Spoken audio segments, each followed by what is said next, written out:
e nós vamos aqui abordar dois temas importantes, que é o reflexo de uma possível reforma previdenciária, já que nós estamos ainda no campo da PEC 287 de 2016, 287A, e também os reflexos que a reforma trabalhista já efetuou, já se operou sobre o direito previdenciário. Então, veja, esse é um momento fundamental para a sociedade brasileira. Nós tivemos, ao longo desse ano, um arrefecimento da tramitação da PEC 287. Ela foi aprovada pela Comissão Especial da Câmara dos Deputados e, em seguida, houve uma paralisia dos trabalhos legislativos no tocante à votação da PEC 287, porque o governo, de fato, não tinha o número necessário de deputados federais, que são 308 votos na Câmara dos Deputados, para aprovação dessa proposta. Eu acredito muito, não somente a crise política pela qual o país atravessa, mas muito o trabalho também da OAB Minas Gerais, a OAB Nacional, todas as entidades civis, sindicatos, houve uma grande mobilização para que essa PEC 287 não tivesse encaminhamento. Infelizmente, o governo, numa manobra ardilosa, anteontem apresentou uma emenda aglutinativa para essa PEC 287 ela ser ressuscitada, estabelecendo aí uma suposta PEC 287 enxuta, ou alguns chamam de desidratada. Porém, essa mudança que foi realizada, ela foi uma verdadeira maquiagem da PEC 287. Não se alterou absolutamente os pontos essenciais, a espinha dorsal da PEC 287, ela continua presente, e essa emenda aglutinativa, ela simplesmente alterou dois pontos fundamentais, mas que não são tão relevantes diante das gravosidades que a PEC 287 estabelece. Primeiro, a carência, que hoje é de 180 contribuições, ou 15 anos, para aposentadoria por idade. O governo havia aventado aumentar essa carência para 25 anos, e agora retrocede para os 15 anos. E o segundo ponto, que foi objeto de alteração, foi para em relação ao benefício de prestação continuada para os idosos, que é um benefício assistencial previsto na Lei 8742 de 1993, havia uma previsão na PEC 287 para esse benefício ser devido somente aos idosos a partir dos 67 anos, e o governo retrocedeu, mantendo a idade mínima dos idosos com extrema pobreza para receber esse benefício aos 65 anos. Fora isso, alteração nenhuma foi feita na PEC 287. Havia uma ideia também do trabalhador rural, que hoje aquele pequeno produtor rural não se haveria alterar a regra que está em vigor hoje, porém o governo, no encaminhamento da emenda aglutinativa, manteve, em relação ao pequeno produtor rural, a obrigatoriedade do recolhimento da contribuição previdenciária. Então houve um grande engodo em relação aos servidores públicos, que todos os servidores estão extremamente revoltados, porque a reforma previdenciária ela já ocorreu no âmbito do RPPS de forma muito substancial, nas emendas constitucional 20, 41 e 47, e várias regras de transição estão sendo extintas nessa PEC 287, o que é uma verdadeira aberração você extinguir regra transitória, regra de transição, e aí estabelecendo que os servidores públicos que ingressaram no serviço público antes de 31 de dezembro de 2003, terão que ter a idade mínima de 65 anos para homem e 62 anos para mulher, para fazer jus à paridade e à integralidade.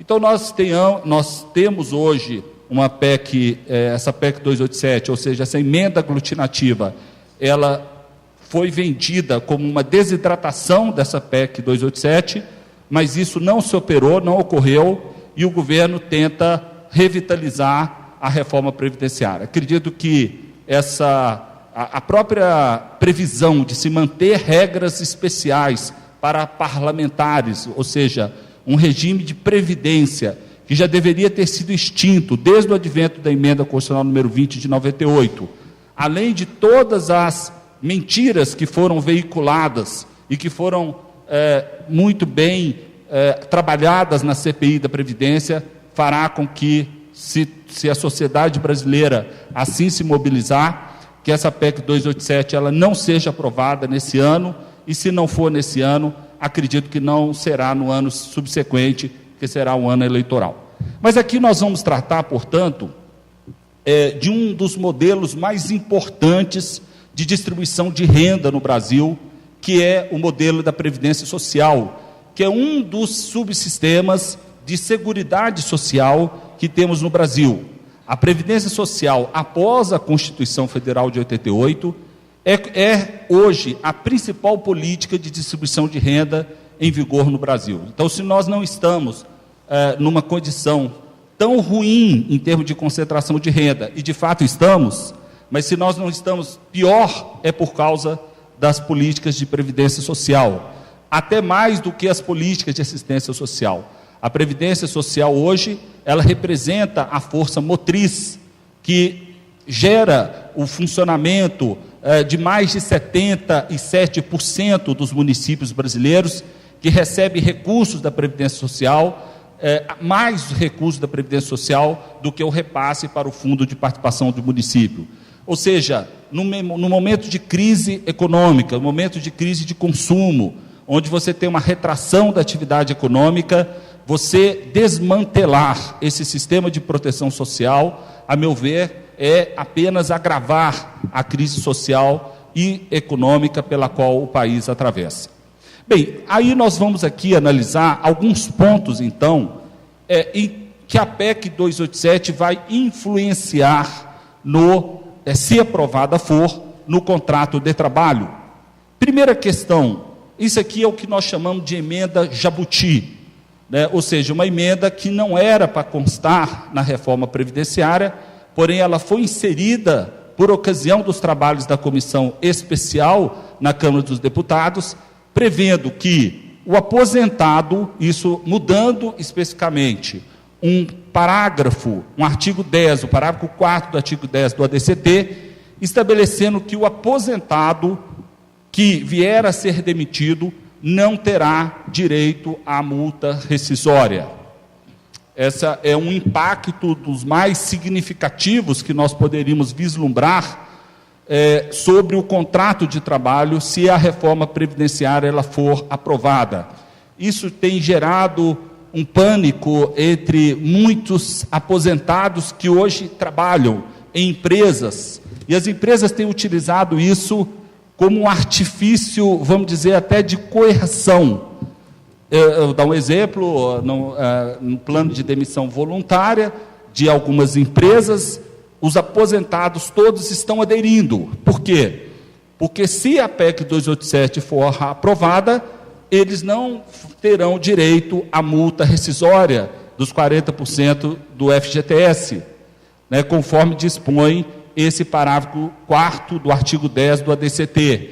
Isso tem gerado uma adesão maciça de diversos empregados públicos, não somente de empresas como Caixa Econômica Federal, Banco do Brasil, CEMIG, mas funcionários de outras empresas, a demissões incentivadas com com a multa rescisória, com o receio, então, dessa PEC 287, se for aprovada, eles perderiam, consequentemente, essa multa rescisória.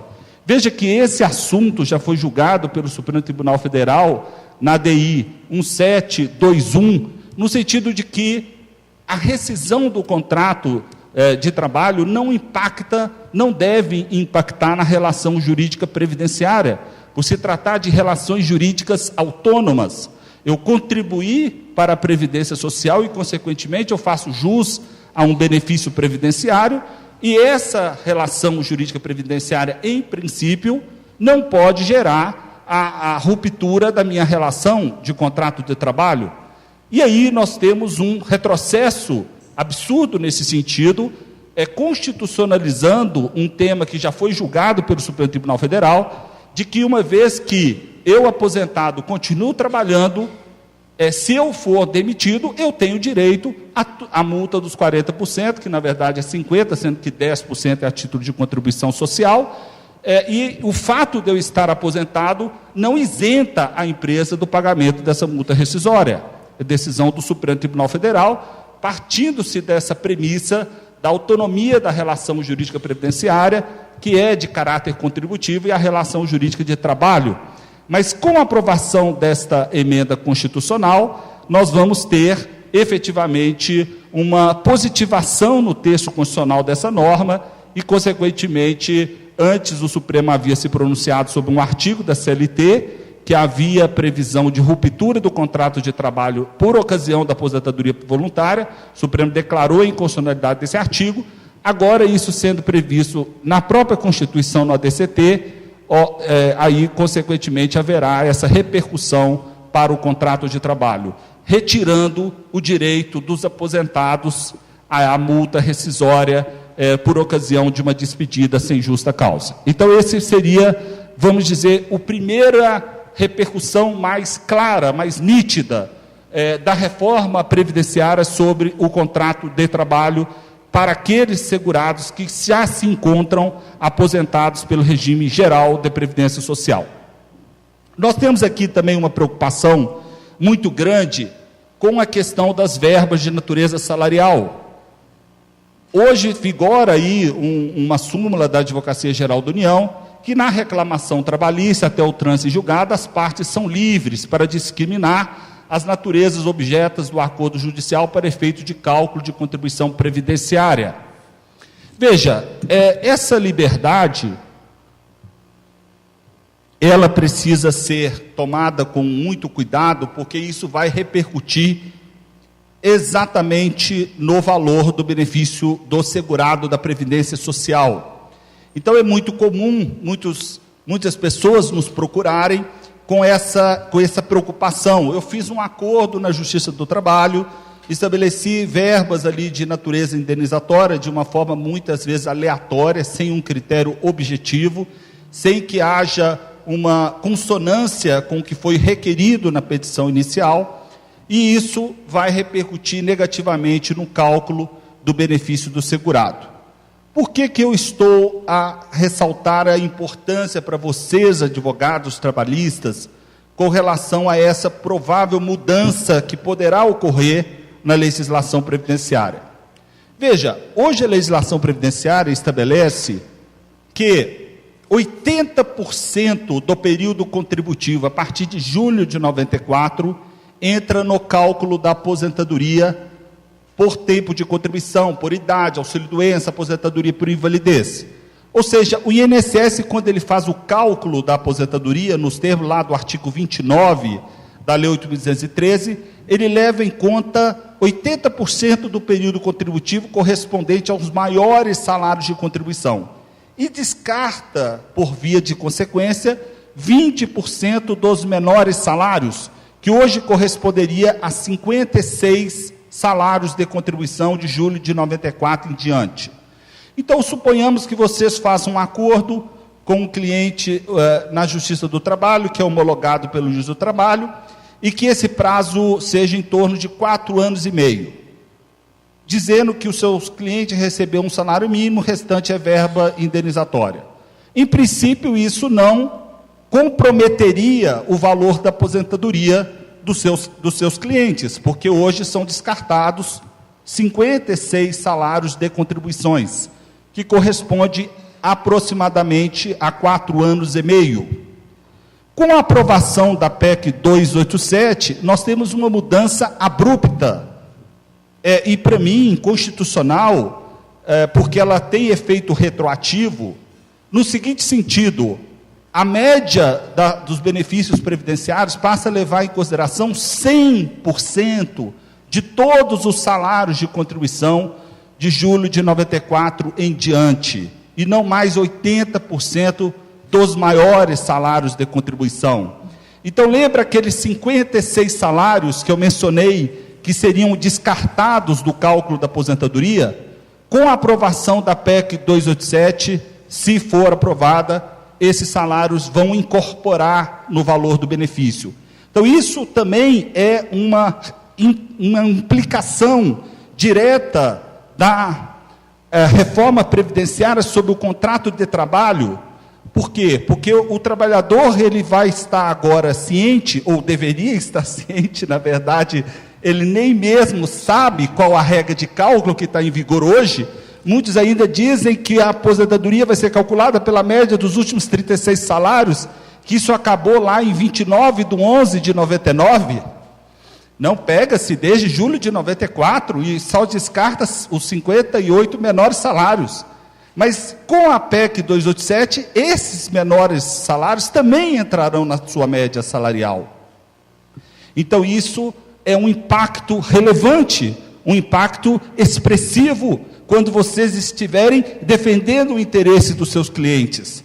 Porque qualquer acordo que vocês fizerem e não levarem em consideração que aquelas verbas, elas vão ser utilizadas no cálculo da aposentadoria, vocês estão prejudicando os seus clientes de forma vitalícia. É o benefício que ele vai receber pelo resto da vida com aqueles salários de contribuição menores. Eu lembro um caso que me apresentou no escritório de um cliente que fez um acordo trabalhista em que ele estabeleceu exatamente na mudança da regra de cálculo em 99, em que ele sempre ganhava em torno de 30 e poucos mil reais, e nos últimos 36 meses ele pactuou que ele ganharia um salário mínimo, o restante foi de verba indenizatória. Ele ganhou em torno de 500 mil reais de verba indenizatória, o restante foi de salário. Qual que foi o valor da aposentadoria dele? Um salário mínimo, né? Ou seja, não houve a preocupação do advogado trabalhista na repercussão que aquele acordo teria sobre o valor da aposentadoria dele. E se a PEC for aprovada, a responsabilidade dos senhores e das senhoras aumenta ainda mais, porque aí todos os salários, nós não vamos ter mais esses 4 anos e meio, essa gordura que até então seria descartada, nós não teremos mais essa gordura, todos esses salários vão impactar no valor da aposentadoria do segurado, do auxílio-doença, da aposentadoria por invalidez, do salário maternidade. Então a nossa responsabilidade ela se torna ainda maior quando a gente vai pleitear, e é importante fazer essa conscientização dos nossos clientes, do impacto que a verba salarial vai no futuro gerar no cálculo da aposentadoria. Bem, nós temos essa discussão muito interessante sobre o contrato intermitente no direito previdenciário. É uma figura que foi criada aí nessa reforma trabalhista e que gera diversos questionamentos no âmbito do direito previdenciário. Porque o empregado intermitente, ele é, para fins previdenciários, empregado. Ou seja, de filiação obrigatória, de filiação compulsória. Bem, e aí surgem diversos questionamentos. Como que vai ser o pagamento se ele ficar incapacitado para o trabalho? A regra geral que, em se tratando de empregado, a empresa paga os 15 primeiros dias e, a partir do 16º dia, a competência é do Instituto Nacional do Seguro Social. Para o trabalhador intermitente, para o empregado intermitente, não. Se ele ficar incapacitado para o trabalho, o INSS vai pagar esses 15 primeiros dias, tal como funciona para o empregado doméstico. Então essa é uma repercussão que impõe um custo maior para a Previdência Social nesse aspecto. Então esses 15 primeiros dias, quem vai pagar vai ser o Instituto Nacional do Seguro Social. O salário maternidade também quem vai pagar o INSS. Quando nós estamos tratando do empregado comum, a empresa paga o salário maternidade e depois ela se reembolsa, ou alguns preferem, faz uma compensação no recolhimento da contribuição previdenciária. No caso do empregado intermitente, quem vai pagar a licença maternidade vai ser o próprio INSS. Não haverá direito ao seguro-desemprego para esse trabalhador intermitente, né? E um outro detalhe, a estabilidade provisória de que trata o artigo 118 da Lei 8.213, para aquele segurado trabalhador intermitente que sofreu um acidente de trabalho e que ficou, portanto, impossibilitado de desempenhar o seu labor em razão do pagamento de um auxílio-doença acidentário, pelo artigo 118 da 813, ele teria uma estabilidade de 12 meses. Porém, para o trabalhador intermitente, isso não vai ter eficácia, porque ele não tem a garantia da remuneração. Então, ele vai ter a estabilidade de 12 meses, mas se a empresa não o convocar, ele não vai receber a remuneração. Então, veja que muitas do arquétipo protetivo que foi estabelecido para o empregado do regime geral da Previdência Social, que é considerado o mais tutelado de todos os segurados da Previdência Social, estará esvaziada essa tutela para esse empregado intermitente. Uma das questões que emergiram foi exatamente a questão desse artigo 911-A, que é a obrigação do trabalhador intermitente de fazer a complementação caso ele receba menos de um salário mínimo. Veja que a legislação trabalhista e previdenciária ela é muito protetiva no que tange a um empregado, porque diz assim, que se o empregado, num determinado mês, numa determinada competência, se ele ganhar menos de um salário mínimo, isso é o que está disposto na Lei 8.212, que é a lei de custeio da Previdência Social, esse valor será computado como se fosse um salário mínimo. Então, por exemplo, se eu tenho um empregado, eu o demito e pago para ele R$200 num determinado mês. Quando for calculado o valor da aposentadoria, aqueles R$200 é considerado como se fosse um salário mínimo. Isso é o que dispõe atualmente na Lei 8.212. Como uma forma de estabelecer que, na verdade, o empregador é que tem que fazer o recolhimento previdenciário e que, se efetivamente o recolhimento não foi feito naquela competência sobre um salário mínimo, se considera aquele recolhimento como se fosse sobre o mínimo.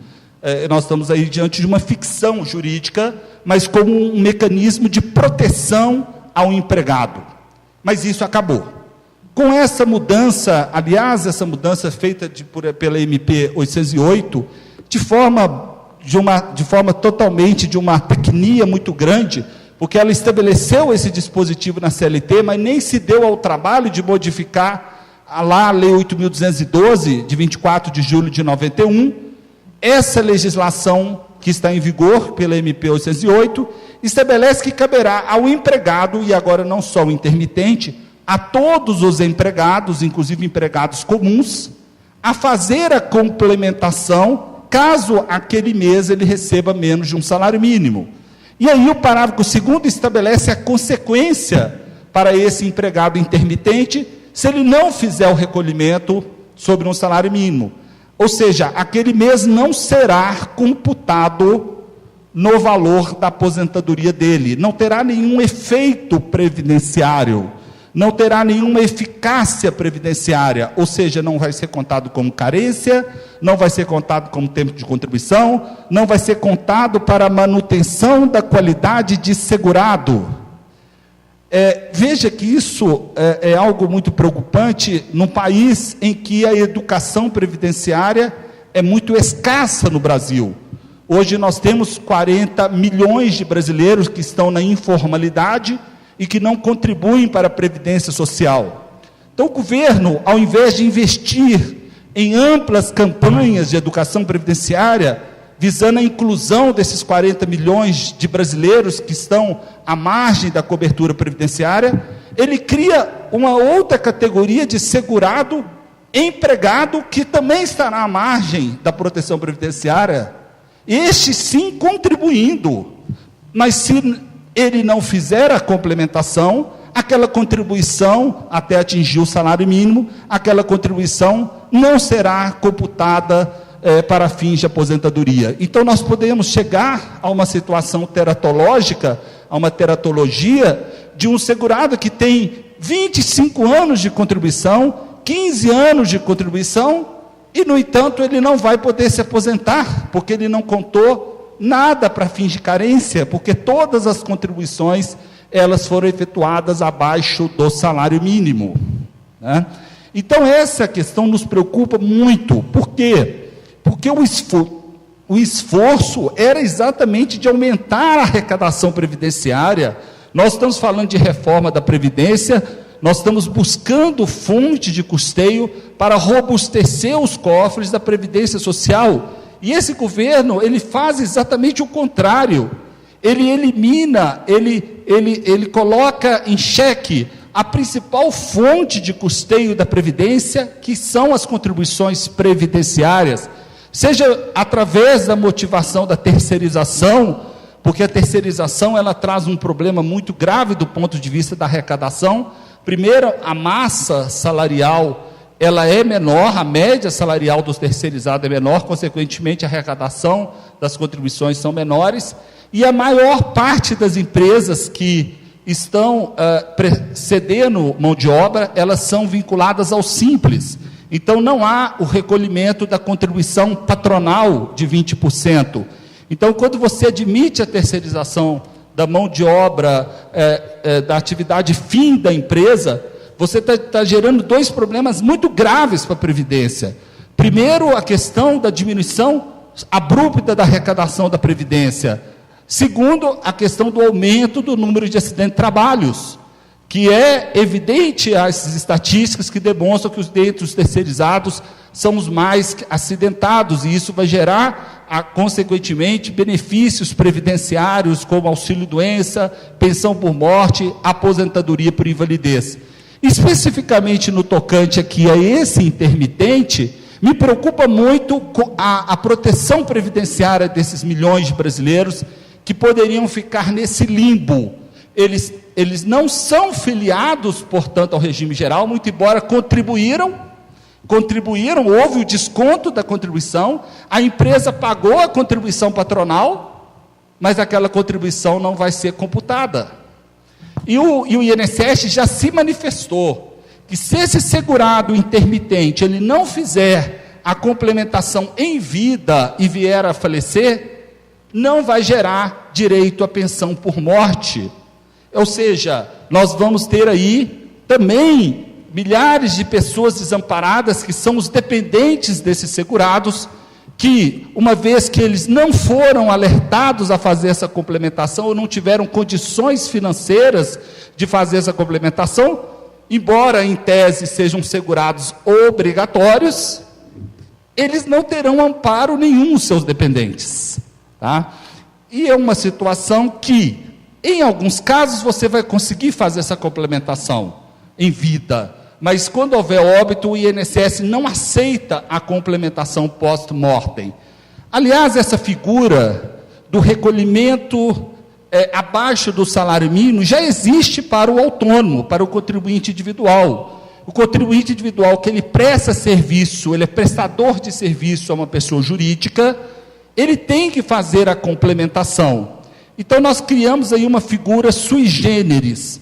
O trabalhador intermitente, ele é uma parte empregado, outra parte contribuinte individual. Se atribui a ele responsabilidades típicas de um contribuinte individual, que é um autônomo, mas ele não é autônomo, ele é empregado, né? O contribuinte individual, ele já tem essa responsabilidade desde abril de 2003, de fazer a complementação da contribuição previdenciária. Caso contrário, aquela competência não será computada para fins de aposentadoria. E essa mesma obrigação passa a valer para o empregado. Então, isso é fundamental, nós trabalharmos a difusão dessa informação, trabalharmos essa questão da educação financeira e previdenciária, porque senão teremos um contingente enorme de trabalhadores que contribuirão para a Previdência e, por via de consequência, não terão nenhuma contrapartida por parte do Seguro Social. Um outro retrocesso que eu vislumbrei aqui, no caso específico da reforma trabalhista, é a questão dos planos de saúde. A redação anterior, que era da Lei 8.212, estabelecia que a empresa deveria fornecer plano de saúde para todos os funcionários, todos os empregados da empresa, sob pena daquela contribuição que é vertida para o plano de saúde passar a ter natureza salarial.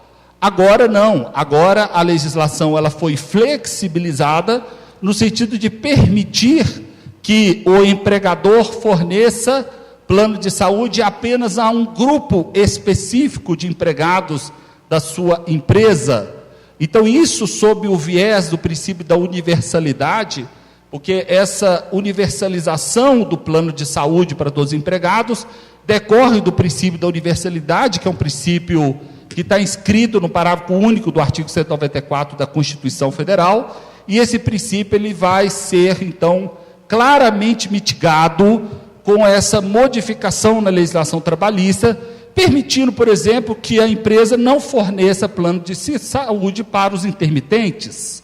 Eu vou fornecer plano de saúde só para os empregados comuns, por exemplo, eu não vou fornecer plano de saúde para os intermitentes. Então, agora, a legislação, ela autoriza essa precariedade, essa precarização no que diz respeito também à saúde do trabalhador, vendo que isso tudo vai gerando consequências lá na frente. Quer dizer, esses segurados, meus caros amigos, que não têm direito à proteção previdenciária, eles vão recorrer a quem? Eles vão recorrer à assistência social.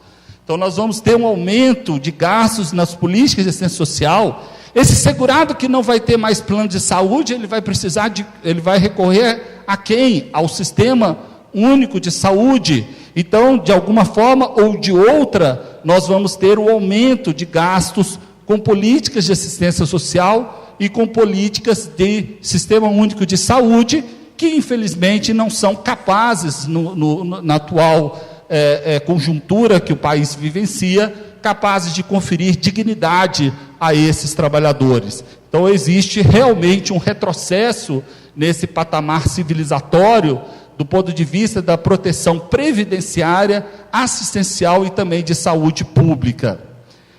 A questão que hoje nós já estamos trabalhando essa realidade, que é a aposentadoria por invalidez. A reforma previdenciária, ela já ocorreu, ela tem ocorrido durante anos. Nós tivemos a MP 676, nós tivemos a MP que modificou substancialmente os benefícios de pensão por morte. Nós tivemos uma série de mudanças em relação ao auxílio-doença e aposentadoria por invalidez, e uma das mudanças que está em vigor atualmente é que a aposentadoria por invalidez, para quem tem menos de 60 anos, ou para quem tem mais de 50, ou para quem tem menos de 55 anos e não tem 15 anos de recebimento de aposentadoria por invalidez e auxílio-doença, essas aposentadorias por invalidez estão sendo revistas. E qual que é a consequência disso para o contrato de trabalho? Temos a súmula 160 do TST, que a concessão da aposentadoria por invalidez, ela gera a suspensão do contrato de trabalho, e não o fim do contrato de trabalho. Então, nós já temos vivenciado esse problema de muitas empresas sem saber o que fazer com esse trabalhador, que está afastado do trabalho há 10 anos, há 15 anos, e de repente teve a sua aposentadoria por invalidez cancelada. Então, o governo criou, através da MP 739, que depois essa medida provisória foi substituída por outra MP, hoje é a 13457, que é uma lei que está em vigor, criou um bônus para o perito receber R$60 a mais por cada perícia que ele realize, visando a reavaliação das pessoas que estão em gozo de auxílio-doença ou aposentadoria por invalidez. Então, essa é uma situação de reforma previdenciária que já está acontecendo. O governo, ele claramente, ele tem suspendido cerca de 80% dos benefícios que têm sido avaliados, e essas pessoas retornam ao local de trabalho sem qualquer condição de exercer sua atividade profissional. E aí cria o limbo trabalhista e previdenciário, porque às vezes a empresa não aceita esse empregado de volta, porque ele não tem condições de trabalhar, e a Justiça do Trabalho entende que quem tem que pagar é a empresa que tem que pagar enquanto o segurado não tiver condições de retornar ao mercado de trabalho. Então, veja que essa reforma que já está ocorrendo, que é em relação aos benefícios por incapacidade, milhões de brasileiros estão sendo periciados, e esses trabalhadores estão retornando ao seu mercado de trabalho por perícias infundadas, perícias sem a devida motivação, e gerando um problema sério para a empresa de como recolocar esse indivíduo no seu ambiente de trabalho, sendo que a obrigação da reabilitação profissional não é da empresa, a obrigação da reabilitação profissional é do INSS, o INSS que teria que fazer essa reabilitação profissional. Nós já estamos entrando aqui nos últimos minutos da minha exposição. Eu queria rapidamente aqui trazer péssimas notícias para os senhores e senhoras. A PEC 287 de 2016, meus caros amigos, de fato é a demolição da Previdência Social, do Seguro Social, e eles querem exatamente isso, acabar com a Previdência Social. Embora a contribuição vai continuar sendo compulsória, nós vimos a questão do intermitente, você complementou ou não complementou, de todo jeito você vai ter que pagar. Se você ganhou 500 ou 600 reais, você vai ter que pagar, a empresa também tem que pagar os 20%, mais o adicional do seguro de acidente de trabalho. E aqui nós estamos diante de um modelo que, se aprovado for, nós não teremos proteção previdenciária em diversos benefícios. E eu cito o caso da aposentadoria, que vai ser a única aposentadoria programada, além da especial, que é a aposentadoria por idade.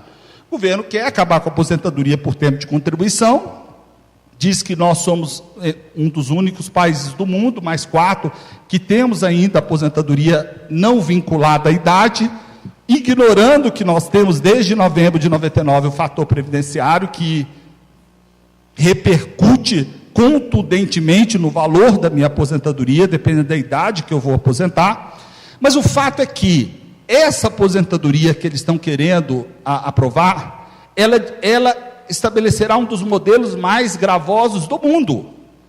65 anos para o homem, 62 anos para a mulher e 15 anos de contribuição. Nesse ponto, a emenda aglutinativa diminuiu de 25 para 15 anos, mas estabelecendo para quem tiver 15 anos vai ganhar apenas 60% da média. E lembrando que hoje é 85, então há uma diminuição de 25 pontos percentual, e lembrando aquela outra mudança que vocês não podem esquecer, que não vai mais descartar os 20% dos menores salários. Então são duas mudanças significativas no cálculo. Hoje a média ela parte dos 85%, para quem tem 15 anos de contribuição, vai partir para 60% o coeficiente de cálculo, diminuindo abruptamente o poder aquisitivo do trabalhador, do segurado, do regime geral. Ou seja, é para pagar um salário mínimo mesmo, esse é o objetivo, todo mundo ganhar um salário mínimo, e quem quiser compra um plano de previdência complementar, quem tiver dinheiro adquire um plano de previdência complementar. Agora, o que me preocupa é essa idade mínima, ela ser uma idade mínima que a gente costuma chamar, né, professor Anderson, de gatilho. A PEC, não obstante estabelecer essa idade de 65, que é a idade que é adotada na Alemanha, que é adotada na Espanha, países que têm uma expectativa de vida em torno de 10 anos superior à realidade demográfica do nosso país, não obstante, eles não se contentaram com criar essa idade mínima de 65 e 62. Eles estabeleceram que toda vez que aumentar a expectativa de sobrevida do brasileiro em um ano, utilizando a idade de 65 anos, a idade mínima aumentará de forma automática. Nós fazemos um estudo de todas as tabelas do IBGE, que são as chamadas tábuas biométricas ou tábuas de mortalidade. Nós chegamos à conclusão de que a cada 4 anos o brasileiro tem vivido um ano a mais. O que significa dizer que, se nós aceitarmos essa PEC 287, daqui a 4 anos a idade mínima vai ser 66 anos, e para a mulher 63. Eu estou vendo muitos jovens aqui, eu já diria, infelizmente, vocês não vão se aposentar, ou vão se aposentar por invalidez, né? Porque vocês não vão conseguir chegar lá. E a gente fez uma média, para aquele jovem que tem 20 anos, 20 e poucos anos, a idade mínima vai ser 80 anos. Mas o Temer diz que o brasileiro vai viver 140 anos. mas ele está aposentado desde os 55. Então é muito bom, muito interessante para esse modelo admitir uma hipótese como essa, de que a idade vai sendo aumentada, sem que nós brasileiros possamos planejar a nossa aposentadoria, gerando o quê, gente?